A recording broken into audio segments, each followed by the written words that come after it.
मुझे यही लगता है कि जब मुझे नहीं चांस मिला तो वो बहुत अच्छी बात थी। अगर मुझे चांस मिल गया होता तो मैं बिना चमक के गा रही होती, जो जगजीत जी ने कहा। हमारे घर में महफ़िलें रेगुलरली होती थी और वो कुछ शाम को 7:30-8 बजे शुरू होकर सुबह 3-4 बजे तक चलती थी। म्यूज़िक सुनने को बहुत मिला और मुझे लगता है कि जब वो मौका मिला तो कहीं वो सबकॉन्शियस में जितना बैठा था उसको वो एक्सप्रेशंस मिल गए। भैया कुमार जी के पास सीखते थे, कुमार गंधर्व जी से, तो आके रियाज शेयर करते थे।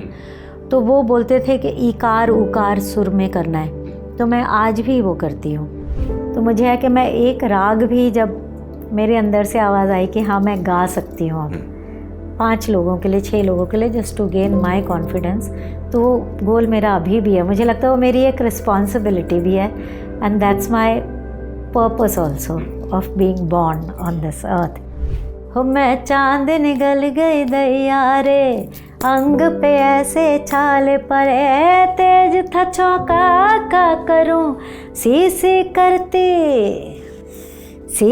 करती मैं मरूं। जबा पे लागा जी रे, जबा पे लागा।